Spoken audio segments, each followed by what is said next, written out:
Hello students, আশা করি প্রত্যেকে ভালো রয়েছো। আমার চ্যানেলে তোমাদের প্রত্যেককে স্বাগত। আজকে আমাদের আলোচনার বিষয় হলো সপ্তম শ্রেণীর হিস্ট্রির ফার্স্ট চ্যাপ্টার থেকে তোমাদের যে সমস্ত কোশ্চেনগুলো খুব ইম্পর্টেন্ট, তো সেই সমস্ত কোশ্চেনগুলো আজকে আমরা এই ভিডিওতে আলোচনা করব। সবার প্রথমে বলি, যারা চ্যানেলে নতুন অবশ্যই কিন্তু চ্যানেলটিকে সাবস্ক্রাইব করে রাখবে পরবর্তী ভিডিওগুলো দেখার জন্য। ভিডিওটা ভালো লাগলে অবশ্যই একটা লাইক করো, শেয়ার করো বন্ধুদের সাথে। কারো কোনো প্রয়োজন থাকলে অবশ্যই তোমরা কমেন্টস করবে।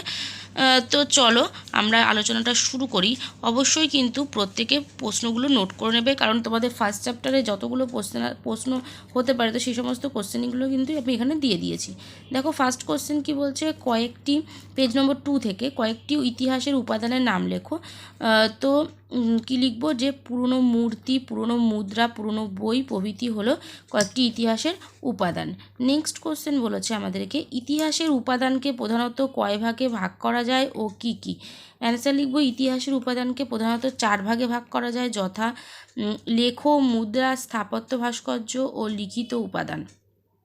নেক্সট কোশ্চেন বলছে 3 নাম্বার, লেখো কাকে বলে। দেখো অ্যান্সার লিখবো, পাথর বা ধাতুর পাতে লেখা থেকে পুরনো দিনের অনেক কথা জানা যায়, এগুলোকে লেখো বলে।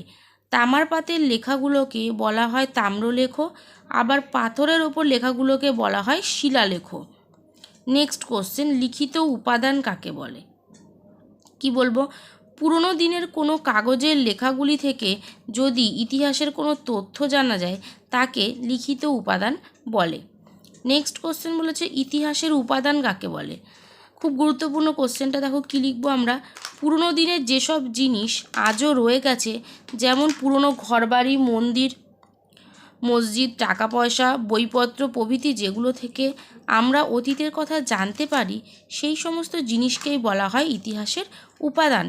নেক্সট কোশ্চেন বলেছে, সুলতানি বা মোগল যুগে বিদেশি বলতে কি বোঝানো হতো। অ্যান্সার লিখবো, দেখো গ্রাম বা শহরের বাইরে থেকে আসা যে কোনো লোককেই কিন্তু সুলতানি বা মোগল যুগে বলা হতো কি না, বিদেশি। তাদের বলা হতো গ্রাম বা শহরের বাইরে থেকে আসা যে কোনো লোককেই বলা হতো। নেক্সট কোশ্চেন বলেছে, আগেকার সময় দেশ বলতে কি বোঝানো হতো। আদি বাড়ি বা যে অঞ্চলে বসবাস করে সেই অঞ্চলটাকেই বোঝানো হতো দেশ বলে। নেক্সট কোশ্চেন, ইন্ডিয়া নামটি কে প্রথম ব্যবহার করেন। অ্যান্সার লিখব, গ্রিক ঐতিহাসিক হেরোডোটাস ইন্ডিয়া নামটি প্রথম ব্যবহার করেন। নেক্সট কোশ্চেন বলেছে, হেরোডোটাস কোন লেখাপত্র থেকে ভারত সম্পর্কে জানতে পেরেছিলেন। তো অ্যান্সার হবে, পার্সিক লেখাপত্র থেকে হেরোডোটাস ভারত সম্পর্কে জানতে পেরেছিলেন। নেক্সট কোশ্চেন বলছে, কোন গ্রন্থে হিন্দুস্তান বলতে সমগ্র ভারতকে বোঝানো হয়েছে। তো অ্যান্সার লিখব, হুদুদ অল আলম গ্রন্থে হিন্দুস্তান বলতে সমগ্র ভারতকেই বোঝানো হয়েছে। পেজ নম্বর 4 থেকে দেখো কোশ্চেন, ইতিহাসের সময়কে সাধারণত কয় ভাগে ভাগ করা যায়। অ্যান্সার লিখব, 3 ভাগে, যথা প্রাচীন যুগ, মধ্যযুগ ও আধুনিক যুগ। নেক্সট কোশ্চেন বলছে, কাদের হাত ধরে ভারতে আলু খাওয়ার প্রচলন শুরু হয়।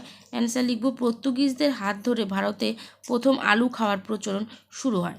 তাহলে ফার্স্ট চ্যাপ্টারে যতগুলো কোশ্চেন ছিল প্রতিটা কোশ্চেনই কিন্তু এই ভিডিওতে আলোচনা করে দিলাম। অবশ্যই প্রত্যেকে ভিডিওটা পুরোপুরি দেখবে, ভালো লাগলে অবশ্যই একটা লাইক করে চ্যানেলটিকে সাবস্ক্রাইব করে রাখবে। আজকের মতো এখানেই টাটা, দেখা হবে নেক্সট ভিডিওতে।